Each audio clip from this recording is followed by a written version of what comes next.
Welcome to Kancharla TV special story.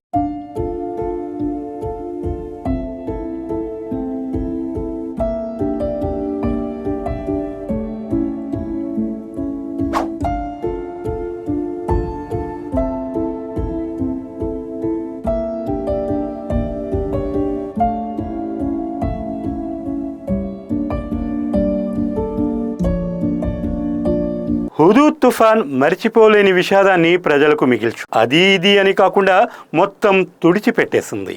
ఈ దారుణ పరిస్థితిలో ఇళ్లు కోల్పోయిన పేదలకు కేంద్ర ప్రభుత్వం సహకారంతో అప్పటి తెలుగుదేశం ప్రభుత్వం ఇళ్లు మంజూరు చేసింది. లబ్ధిదారులకు ఇళ్లు అందజేయడంలో, ఆ ఇళ్లలో వారు ప్రశాంతంగా జీవించడంలో నేటికి తుఫాను మిగిల్చిన విషాదంలా పరిస్థితులు కొనసాగుతున్నాయంటే ఆశ్చర్యం లేదు. విశాఖపట్నంలో ముడసర్లోవలో పైనాపిల్ కాలనీలో సుమారు 300 ఇళ్లకు స్థలం సేకరించి ఇళ్లు మంజూరు చేశారు. సుమారు 180 మంది లబ్ధిదారులను గుర్తించి వారికి అందజేశారు.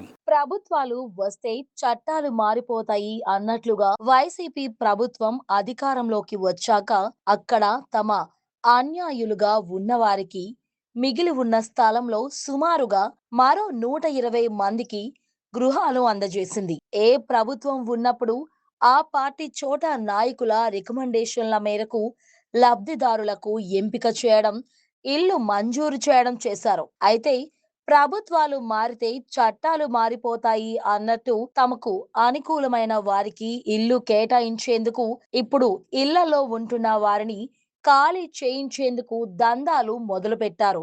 అధికారులతో బెదిరింపులు చేయిస్తూ ఇల్లు ఖాళీ చేయాలని సమావేశాలు పెట్టి బెదిరింపులకు దిగుతూ భయభ్రాంతులకు గురి చేస్తున్నారు.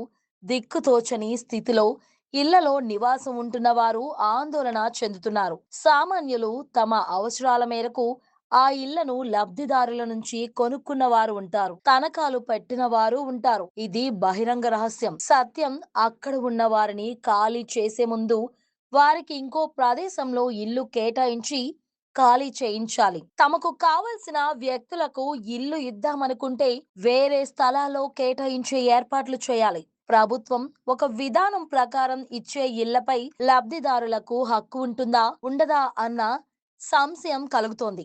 ప్రభుత్వాలు మారితే చట్టాలు మారిపోతాయా, రక్షణ లేదా, ఓ న్యాయమైన పద్ధతి ఉంటుందా ఉండదా అన్న ఆందోళనతో లబ్ధిదారులు బెంబేలెత్తిపోతున్నారు. ఈ ఇల్లు కేటాయించిన ప్రజా ప్రతినిధులు, పాలు పంచుకున్న అధికారులు ఎక్కడ ఉన్నారు? దీనిపై సమగ్ర దర్యాప్తు జరపాలని ప్రజలు ఆశిస్తున్నారు.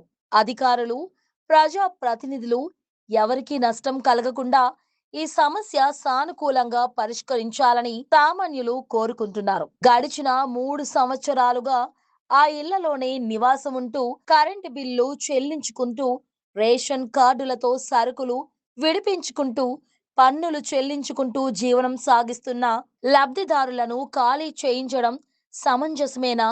అధికారంలో ఉన్నప్పుడు ఇష్టారాజ్యంగా వ్యవహరిస్తూ ముందుకు సాగుతున్న ఈ విధానాలు ప్రజల్లో నిలిచిపోవా? దీని పర్యవసానాలు చేదు ఫలితాలు చూపించవా అన్నది అందరూ ఆలోచించుకోవాలి. ప్రయత్నం చేయకపోతే పెద్ద ఉద్యమం రూపుదాల్చుకునే పరిస్థితులు కనిపిస్తున్నాయి. ప్రభుత్వానికి చెడ్డ పేరు వచ్చే అవకాశాలు లేకపోలేదు. ఈ సమస్యను సానుకూలంగా పరిష్కరిస్తారని, ప్రజలకు న్యాయం చేస్తారని ఆశిద్దాం. ఇక్కడ మరో విశేషం ఉంది. లబ్ధిదారులకు ఇళ్లు మంజూరు చేసే విషయంలో అప్పట్లో ఉన్న వైసీపీ నాయకులలో కొంతమంది ఇప్పుడు తెలుగుదేశం పార్టీలో ఉంటున్నారండోయ్. వారికైనా వీరి బాధలు తెలియవా లేదా కనిపించలేదా అనిపిస్తోంది. రాజకీయ నాయకులు వారి ప్రాపకం కోసం వారు పనిచేసుకుంటూ సామాన్యులతో ఆటలాడుకుంటున్నారని చెప్పాలి. చూశారుగా, ఇది ఇవాల్టి స్పెషల్ స్టోరీ. మరో ఇంట్రెస్టింగ్ టాపిక్తో మళ్ళీ కలుద్దాం. Keep watching Kancharla TV.